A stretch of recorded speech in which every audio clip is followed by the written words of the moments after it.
Right, so yeah, who am I? I'm Hebert, working on learning some Erlang, as James has told you. I'm currently working from Bloom Digital Platforms, doing real-time bidding, which is something I'm going to explain pretty much right away. I've been working before that for 1 year, doing training for Erlang solutions. And I've done a few open source libraries, like what it is, it's Erlang history to the Erlang shell. And pretty obviously, the guy in that animation is not me. So when we first started on the internet doing advertisement, we had something called display advertising. In fact, it's still there. It's the traditional way to do things, and usually the ads are being pushed on the server by a single kind of resource. So when you have your own website, want to do advertisement, you're calling a server, a guy, a resource who just has a bunch of clients and advertisement, they display it for you. On a website I used to work for, we had Microsoft approach us, and they just told us, you change your background to the Windows Vista background, and we're going to pay you $80,000 a week. So that was one way of doing things. You just deal with contracts, you have different people, or it's some kind of automated process. So usually if the ads are not annoying or just a pain in the ass of the users, you're able to get actually meaningful clicks, meaningful conversions for that, and everybody wins. Oftentimes it doesn't work like that. The ads are not always relevant. So there got something called real-time bidding, right? Real-time bidding is kind of an evolution based on that. So instead of having a single resource on a single site, just pushing all kinds of ads it think are good for it, you instead deal with some kind of major network. So it might be a Google network, AppNexus, KSL, you've got a bunch of them. And what they do is that they're tracking users in somewhere for you in what usually I thought was scary, but it's not really scary because it's completely anonymous.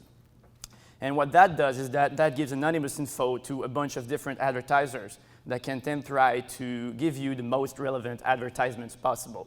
And that usually is a good thing because if the advertisements are more relevant to you, well, you're more likely to find products you like. If you just have advertisements that you don't care about, they're just a waste of bandwidth most of the time, right?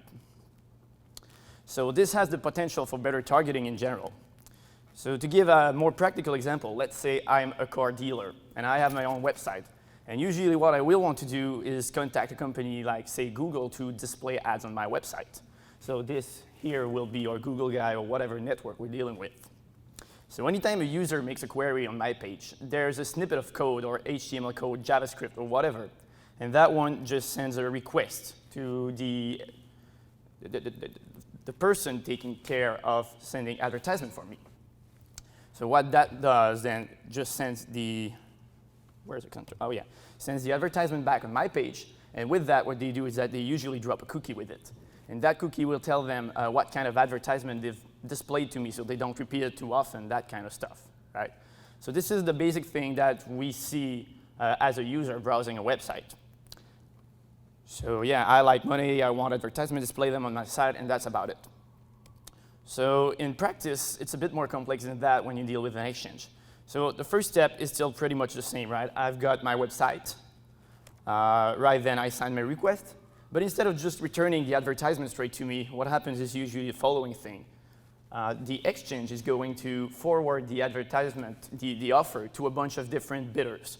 And AdGear Trader, which is the one we're developing at Bloom Digital, is one of these. And what the trader does is that it evaluates the request, knowing that maybe that user has a given age, is currently visiting a car website.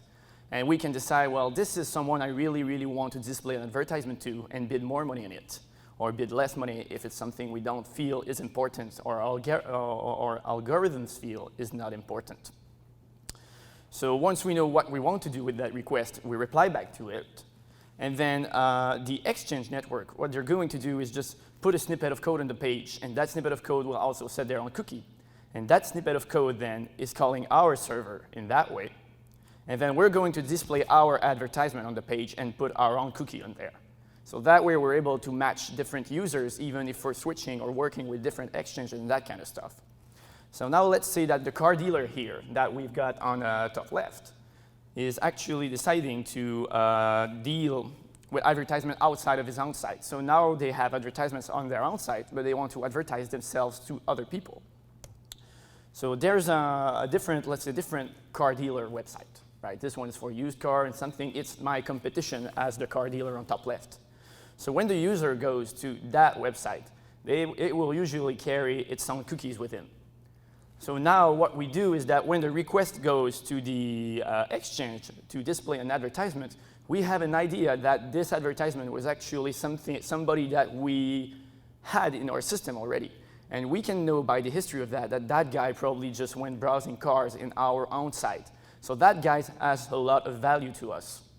So what we do is that we're going to bid a bit more, and then all the cookies are going to be refreshed on the client side there. And so the same process takes place on the other side.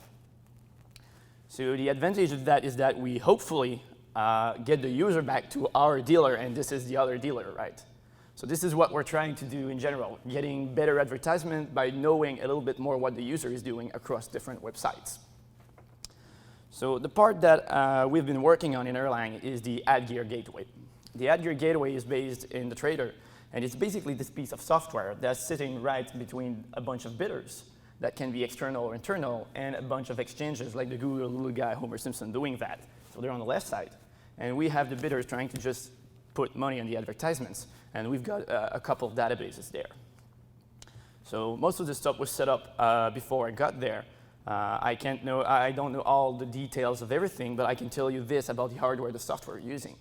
By default, when it comes to Erlang and that kind of stuff, we're using currently 6 servers, 16, 20 cores each, a couple of gigabytes of RAM. It's a bit different from that. I just quickly checked when making the slides.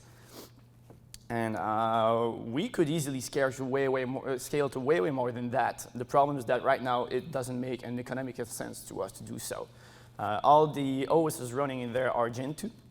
We're running Cassandra as well in the database. You've got the link to the Cassandra library. That's the one we're using to deal with it. There is also a Redis database going in place with some of the bidder and other operations we're doing. And all the front end of the web service receiving the requests is actually handled by Cowboy.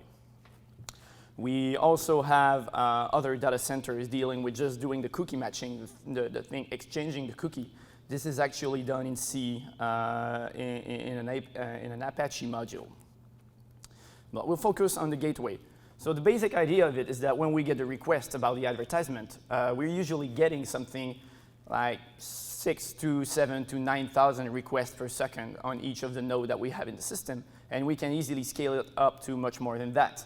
So we have thousands of these queries per second, and we have many bidders. So if you've got 7,000 incoming queries, we might have 24,000 outgoing queries or something like that, depending on how we filter them. So in the system as a whole, we're getting, in general, 4 times the number of inbound queries going in the system right now with all the sockets, that kind of stuff. And usually for each of the bid, we had a limit of 35 milliseconds to answer to it whether we bid or not. And if we bid, what's the price, what's the advertisement, all the information available. It can be higher than that. But in general, that will be around what we have. And ideally, we have no downtime, because downtime is money going missing. So yeah, we've got to scale. Yeah, that's a basic point we have to do. So the first thing we need to do, actually, is to measure. It's a bit useless to optimize without knowing what's going on. There was a talk yesterday, I can't remember which one it was, but someone just assuming that something will be faster than another one and ending up being wrong, which was a big loss of time. So what we're using to measure stuff is, first of all, the graphite front end for all the statistics that we have in the browser. This is done using StatsD, which is a Node.js app just piping information into the graphite system. And we have StatsDirl with the link there that's been done by my coworker. That lets us basically do single calls to the statistics system based on sampling rates, that kind of stuff, so that if we have 1 million requests, we don't actually send 1 million messages over UDP. That would be useless. And we have an application called VM Stats that pipes into that and just gives us general virtual machine stats. So this is the kind of graphics we can get. You probably don't see it extremely well. On the bottom, you've got a bunch of different lines, the little legends. And this is a graph of what was going on with eyebrows as we had it in the system. I don't know if you can see them. There's a bunch of little red lines at the bottom, squiggly lines, just going up and down every minute or so. So they're just at the bottom right here. And these squiggly red lines are calls that are being missed. There are errors over what we're sending over the network. And then the green lines are, in fact, when the load balancer that Eyebrows has gets locked up. And at regular intervals, it gets to make a huge peak. The load balancer just completely locks up, no longer able to process any requests. And actually, behind that, there's a little process that every 5 minutes or so would restart eyebrows, which was a pretty bad solution, but we didn't really have the time to do something else. What we've got, there's a huge dip at the right of the graph, and then it gets better, right? This is what the stats showed when we changed the library for a custom version of LHTTPC. So LHTTPC is actually a very, very nice little library made by some guys at Erlang Solution. And we picked it mostly because it supported doing asynchronous requests. Because as the Amdahl's law will tell you, your system can only go as fast as its sequential parts, right? So if we're using a synchronous HTTP client to forward our requests to our client bidders, then we're never going to be able to have really, really good times because it's just doing them one after the other. So using LHTTPC, we're able to do it asynchronous, do it concurrently. And what we did was just write a new load balancer for LHTTPC, and this is where we get into a bit of the architecture part. So the way it works is that this is a model that Eyebrows kind of had. If you have a single load balancer in the center that just opens a connection, you're going to have, if you have, in that case, the client on the right is having 400 sockets to a given domain, it's going to slow down the one on the left that only has 100 of them, right? So what we wanted to do is split all the load balancers, one load balancer by domain. And this is something that's not very, very frequent out there because a lot of people want a general purpose client library for HTTPC. What we needed to do is actually keep the sockets open as much as possible on very, very few hosts. The reason for that is that if you do a TCP handshake on each connection you're making, you're losing 10 milliseconds out of 35. So you're losing a third of your processing time just trying to contact the person that might not even bid on your stuff. So this is something we definitely wanted to avoid. So what we've got is a big connection pool per domain, and it's a message passing based system. What it does is that it basically receives all the requests, dispatches them message per message, finding the first free socket that's available, monitoring the process, so that it dies, it restarts it asynchronously. And by doing this, we were able to have that big difference here. And if you can see the red lines, they completely disappear after the big dip. And the green lines also mostly disappear. You see there's no longer a big peak, meaning that it gets completely locked up. The difference is just that we got a few errors here and there, and the system is generally more stable. The purple lines that you see, the big one on top, was actually how much queries we're able to send to the customer. So just switching to a different model of load balancing, we're able to actually not multiplicate, but it's almost a third more traffic that we're able to go through customers just by changing the model of load balancing and dispatching, right? The central point is to avoid all single points of communication. We're used to all single points of failure. But what we want to do is reduce all single points of communication so you don't have all the messages you're sending going to a single process. I'll come back on that later, but the thing is, if we have 9,000 requests per second continuously day and night, you can't expect a single process to be able to churn through 9,000 messages per second day and night and do some processing on top of it. So we need to split it as much as possible to reduce that kind of stuff. So one of the problems we have with that is that it's still kind of sensitive to overload, right? We have 9,000 requests, and we can be sending 9,000 requests to each of them if the split is not done correctly. And so in case of extreme overloads, when we have special traffic peaks, which might be coming either from something really weird on the exchanges, or just us configuring it wrong, we might be crashing all the exchanges because they're no longer able to do anything, and the message queues build up and everything falls. Which is kind of something we saw with the error logger coming with Erlang, right? We have this error logger, and I'm pretty sure we're not the only people to have seen that kind of pattern. You just see a little error logger queue going up, and then the whole system locks up, goes out of memory, and you don't know what was going on. And this is a problem that is endemic to using the default error logger in Erlang. It doesn't truncate error messages. So if what you're having is 2 megabytes of requests that are crashing in the process, then you're going to try to write 2 megabytes on the disk. And this is going to take a lot of time, right? The big problem that we had with that is that because the error logger queue will crash and go out of memory, it was worse than not logging at all, because we were making the system extremely unstable and we were never able to look up why it was crashing. It was just happening so fast that we lost all data, and turning the logger off was a better option than logging at all. but we do want to know why the systems crash. It happens at all times of the day we didn't know why. So we went with Andrew Thompson's lagger from Basho, and we saw improvements all the way right there. So the big purple peak that we have here were what was going to happen when we had errors. If we look at this one, you can see the legend on the right, so I can just read it, but at about 10,000 messages in the queue, it crashes. With that one, it's going to well over 20,000 messages in the queue, and it's still churning around without a single problem. Right, so just using lagger, the system was staying alive and going through the errors. The only problem we have is that we had so many error messages at once that the logs will rotate before we were able to find what was the cause of it. So during a week or so, we were just letting it crash like that and just accumulating the messages until one of us was sitting at the logs watching them when the crash did happen. And it turns out that it was a single exchange sending badly formatted TCP packets that were too large for the content size, and we're using an old version of Cowboy. And that was causing cascading failures, killing all the requests. So when you have 10,000 of them, you have 10,000 error messages coming in at the same time. And it's very important because we never really know what's the scale of the failure we're going to get. When it starts cascading, something like Lagger was able to handle all of that. So I do recommend using Lagger instead of the default error logger in Erlang. Although we do keep it working through the error logger API that already exists. The big advantage is that Lagger writes cleverly to the disk and truncates error messages. If your error logger doesn't truncate error messages, you're likely to have the same kind of problems we had. And so we're lucky we had stability gained in the system. Right? Now the system is simpler. So what we decided to do once that was stable is running our own little bitter. Oh, I just spent so much time on that gift, I was just going to let it play out. Yeah. All right.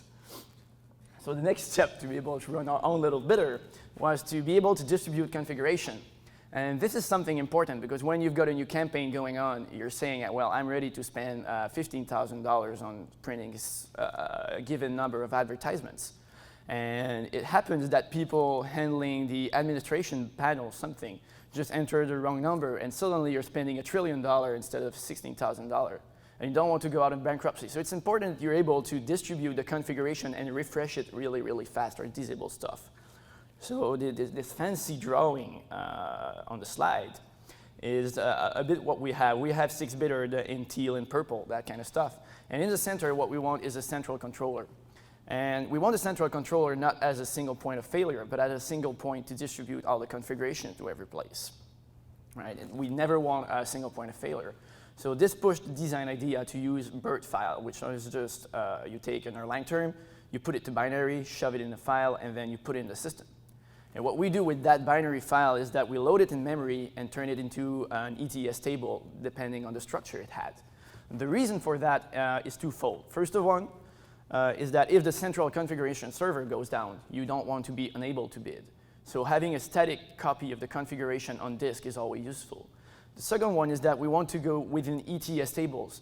The reason is that if it's going over the network, it's kind of annoying to know that you're going to do 10,000 requests a second per server on an external configuration machine that's going to change maybe every hour or so, or maybe even only in questions of days. So we're doing a lot of network roundabout and traveling for the reason which reduces the time and the latency that we have available. So by using that and putting it all in ETS, we're cutting a lot of requests, we're cutting a lot of replies. And it's sometimes a kind of suboptimal solution when it comes to flexibility, but in terms of speed, that's pretty much as good as it can get. So we went for that. Using the central server, we were able to direct all the campaigns, that kind of stuff, and it's currently working pretty well. We do intend on maybe changing even that application in a year or so when the configuration is getting too big to rewrite frequently. The principle between the BERT files is that it just loads a file in memory, makes it into a table, and garbage collects the table every time the file changes. We're just monitoring on disk. If you've used Moki Web Reloader, loading new modules in Erlang, it's basically the same concept, but with BERT files, turning them into a database. So we're just refreshing the configuration whenever we want. So we're lucky, the configuration ended up working fine. So what we did is we decided to add more features. We're adding more exchanges, so more traffic coming in. That's a bigger system load. We were wanting lower latency, so we want more system load. We want to go faster and to be more consistent in our time. So we went pedal to the metal, right? So we just increased everything, and what had happened. We nearly crashed everything. What happened is that database kind of started to suffer. All the data, the live state, is something that we push to the database. And as many of you might know, when you just push it out to the database can only do so much until it starts having a hard time dealing with it. So the problem we had with Cassandra is that the traffic went up. The load balancer we had was message-based, a bit like the one we're using with LHTTPC, but because it's slower, the impact was much bigger. So what we had was this kind of graph in our monitoring stuff. You see the lines at the bottom, the big peaks, right under the blue line. Those are the problematic things. Those are timeouts. When we're doing a request and that we're bypassing the allow it time because we're locking on waiting for a reply telling us whether we're busy or not trying to get a database connection or whether we actually get an answer or not. So just trying to contact the database was sometimes enough to make crash the whole query that was allowed 35 milliseconds. So this was a serious problem, and the reason for that is that queues suck for that kind of stuff, right? So when I get a queue, usually it's pretty simple. If I just get one element inside of it, am I able to treat it? It's all right. I'm never going to get some kind of build-up, and queues are fine. Message queues are always all right. The problem is that when I get a bit more load in the system, I can deal with a few of them. If you look at the web query right now, the web query just came in the first batch. So I might be able to handle that one, but then it just builds up. So at the time when I'm at the red query, the red one there, it's possible that it's already timed out. And so every message in the queue has been too old because of the processing time we were taking. And this is very, very bad in general for us because it means that at some point, you get behind the time for all the requests, and basically everything you do is just trying to catch up, churning messages and dropping everything. You're not able to do any single thing with your system. And this is a very, very big problem. So what we decided to do is pretty much just give up, right? We just stopped. We no longer took traffic, and we just made different instances. So yeah, no, that's not really the truth, and you kind of expected that, right? The thing is that stacks are much, much nicer to actually handle that kind of stuff. So here I've got something that's a full message queue or a full message stack, right? All the requests. So if I take this one there, I add a new one, then the next one I'm going to consume is that one. And what's good is that the query I just took is completely fresh. If I have 35 milliseconds to handle it, I'm sure I'm going to have the 35 milliseconds because it's entirely new. All the other ones are too old, so it's a best effort. I don't mind dropping the older queries because it means I'm going to get much, much better results on the new one. And this is a kind of pattern that we don't really see often in the applications Erlang is being used for.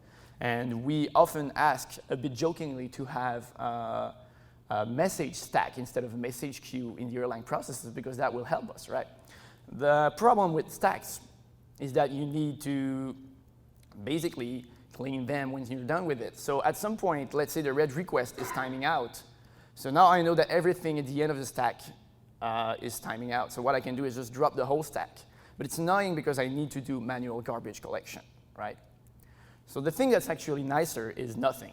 I don't mean nothing is better. I mean that using nothing, no stack, is actually better than using a stack or using a queue. Because the situation we're in is that no matter what we do, we're always in an overload situation. We're always going to get more requests than we can handle with the database. That's a constant. Even if we reduce the traffic, the database is not vital to the whole process, but it might be slowing down the whole process. So we're fine with generate dropping queries. So we've got a single request here, and while it's being processed, I get a new one. The only thing I do is I just turn it down. I don't actually need that request. I reply, I'm not going to bid on that one. I'm taking my sweet time to process the red one. And so another one comes, and I just drop it. And at some point, I'm done with my red request there. And I get a new one, and that one, I'm fine with it. I can handle it, and I just have to turn down all the rest. And this is the central principle that we're trying to develop in a lot of our operations, right? We have the right to drop queries, and we can basically handle being in constant overload if we're not taking the time to analyze the request or trying to get permission to know whether we have the right or not to process it. So any pool system that is going to use a queue to base a message is not going to work for the kind of application we're doing. We need to use absolutely nothing. And that was the central principle behind disk count, which is a little pooling library that we developed for the kind of work we're doing. The real central idea is that we don't want to use messages. It's Erlang, but we don't want message passing. The features that we really want of Erlang are the soft real-time constraints, having good timers, being able to do stuff, and the concurrency.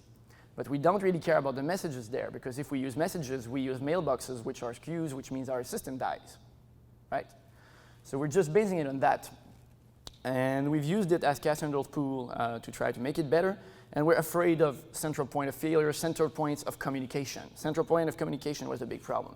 So this is a general structure that diffs_count tries to have, and that we try to use in general in the gateway to be able to handle the load we need to handle. So it's based under the idea that we've got two ETS tables. The first one is write only, and it's the one that's named ID and counter.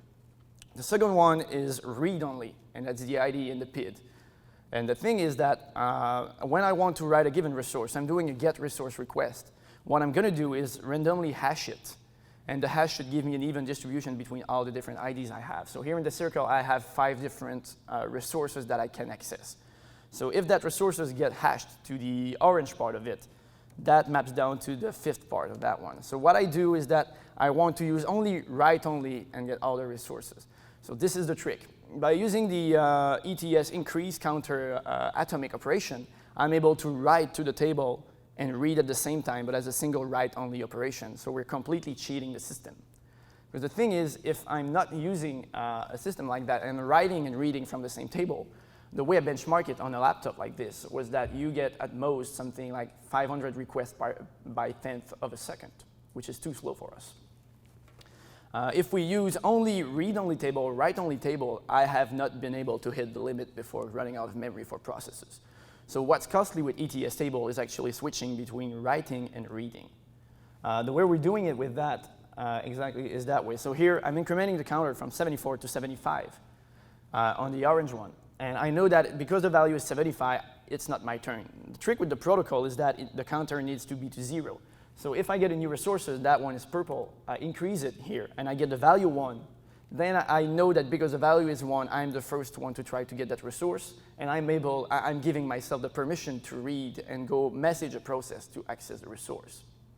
So this is basically implementing mutexes, or rather futexes, in Erlang efficiently using ETS tables. So that way we're not doing any kind of messaging, we never have any kind of queue buildup, and we only deal with requests that can actually acquire the resource. And we don't care about queuing anything, because as soon as we're done with a resource, we reset the counter to 0.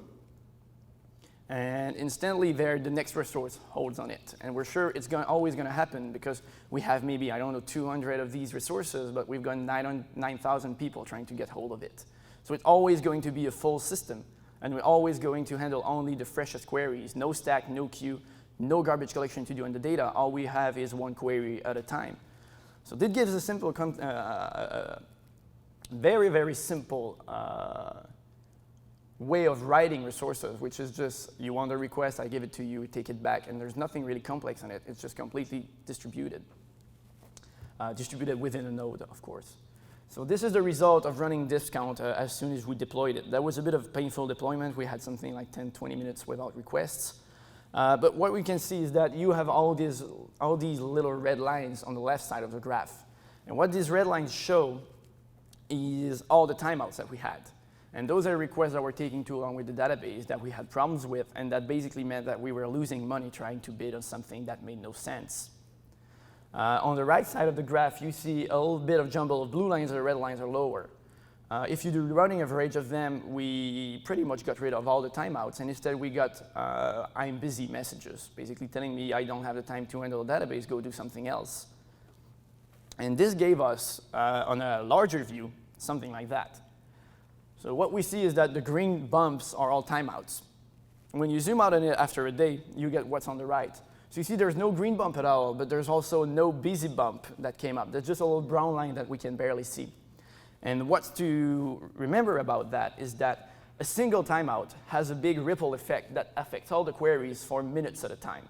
Because as soon as you start going late, then it just gets worse and worse and worse and worse until you're just churning in the VM until it gets down again. And it's very, very hard.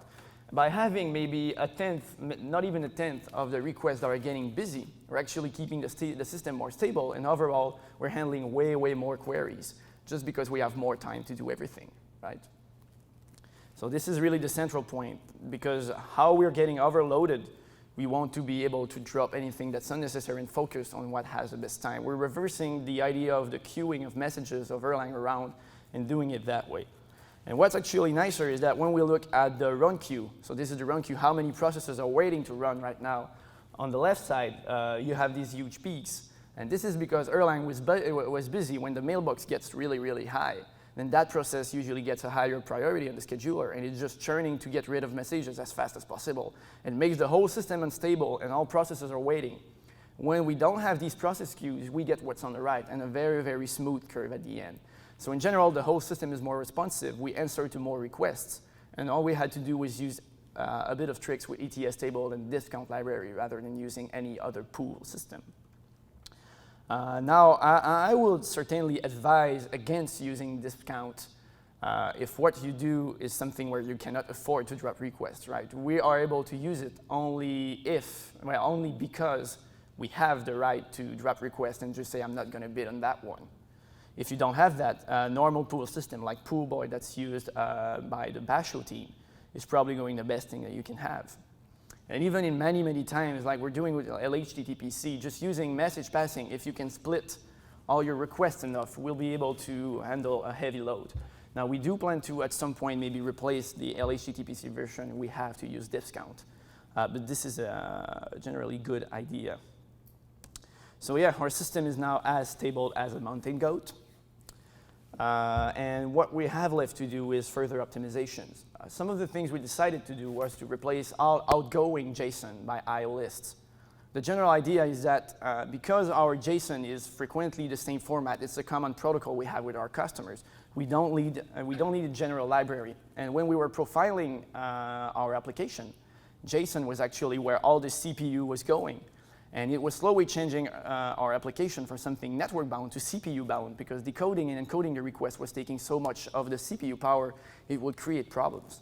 By going with Erlang IO lists, which are just lists of bytes and binaries that we assemble ourselves and do maybe a little escaping of ourselves on the data we don't trust, we're able to make sure that the whole gateway remains a network bound application and never gets really in trouble with CPU bound stuff. So we're shaving stuff as we can. There's still a bit of stuff that's really risky on the CPU, but we're reducing it all the time.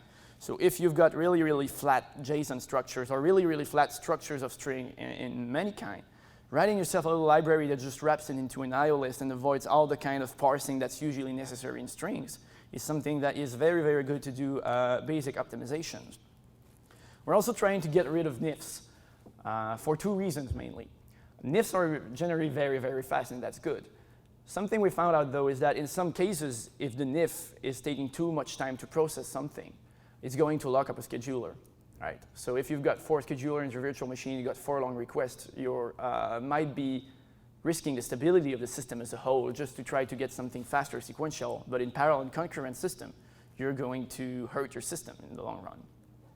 So we're getting rid of NIFs for that. If we're using only pure Erlang, then the reduction system gets in, and we're sure that no request will ever lock up one of the schedulers. This is a bit counterintuitive because if you do any kind of sequential benchmark, the NIFs are clearly better. And we did that even with the IO list. When we're just comparing IO lists with the eJSON encoder, what we were getting is pretty much a speed up of something like 5% with the IO JSON solution, which seemed like a bad idea when we just compared it like that. Because it's more complex, more risky, we have to change a working system for really, really little gain. However, when we did concurrent benchmarks using even just 100 processes, then the IO JSON solution quickly got better to a factor of 2 or 3 times faster than the NIF solution that was used. So when you benchmark your stuff, always be careful because benchmarking it sequentially is not always representative of how it's running in production. And if you do more advanced benchmark, you might find out that using the NIF is not always the right choice. Now, the second reason why we switched to trying to remove all the NIFs is that when we're doing our deployments, we're not just hot reloading the code. We're not using relapse and releases for that because they tend to lock the system. We're just reloading the module flat like that. And the requests are going so fast that we generally don't have the time to provoke any crash because of that. We're fine running in the old version for a fraction of a second, and all the new version automatically gets in. The problem is that NIFs were blocking that. We're not quite sure why, But at some point, when you're reloading the module in the NIF and the NIF is busy, we will segfold the VM and crash entirely. So it was getting actually worse than just restarting the VM. Right now, we didn't get rid of all the NIFs. Some of them are really useful. So what we're doing is just keeping reloading them. And when we will need to reload them, we'll probably just do a rolling upgrade by playing with a set of options. But in general, NIFs are not something we want in the VM, except when it's absolutely necessary. There's also a question of maintenance. Of course, if we all have good C programmers on the team, that's kind of easy. When you have good C programmers that also know how the Erlang VM works, that's kind of more rare. And it's easier to either just find a C programmer or just find an Erlang programmer. So it's a definite advantage when you have to work with the library to keep it in Erlang most of the time. And yeah, the other idea is decentralizing as much as possible. Other future challenge that we have is that as the demand grows, we'll need to transparently scale to multiple data centers. Right now, we're easily able to do that. The problem is that when we're handling budgets for ad campaigns, it's harder to do it transparently. You will need to have different instances of all the budgets because, as many of you may know the cap theorem, if something crashes, we don't want to be locking up all the other VMs or to be overspending on the budget because of network problems between data centers. So this will be the next challenge. This might make the latency go up because the databases will now need to do requests cross data center between, instead of just within a single data center. And we will want to decentralize as much as possible in general. So I think that's most of it for the content. I don't even know when I was supposed to be done. Maybe I have been a bit too fast. 5 minutes? So I'm right on time. Good, thank you. So any questions on that? Yes? When you attempted using stacks, did you consider, it depends on whether you have context, but if you reach the point where the first thing on your stack is too old, just spawning a new process for the stack and killing the old process? There are two reasons why we can do that. The first one is that if the resources that your load balancer is holding currently is sockets, then you need to do the transfer of 200 sockets or rather open 200 new sockets, which is not practical. The other problem is that because we don't have stacks as Erlang message queues, is that you have a queue and a stack one after the other, which might work in some circumstances, but it's way more shaky than using a custom solution that uses nothing. So we're trying with that, but the problem was that, yes, as soon as you get in Erlang, you need to put stuff into the stack.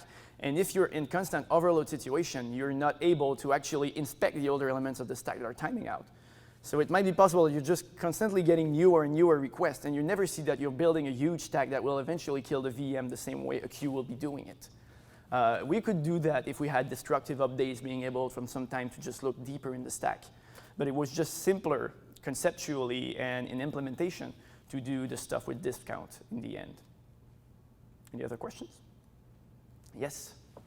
When you update configuration in ETS table, someone might get incomplete results. How do you look at ETS table? Okay, yeah. So the question is that when I'm loading the configuration, how do I look for the table results? The thing is, we pretty much copied the system that OTP currently uses, which is the application get environment. You've got a key, you've got a value. So we're using configuration as a key value store. We just wrote a little wrapper library that looks into a table of tables. That's our main index. Reads that table and go fetch the information. So when we load a new table, we swap the table of tables to get the new versions, keep an old one in garbage collection so we don't crash older requests still working with the other table, and just generally make it. It's a bit of a mix in the way Erlang uses code upgrades, right? You have two versions, you purge after a while, and we have the version of the application system where you have a main key and then it's a key value store that we're maintaining based on bird files. Yes? You mentioned about the fuller rel-ups. Yeah.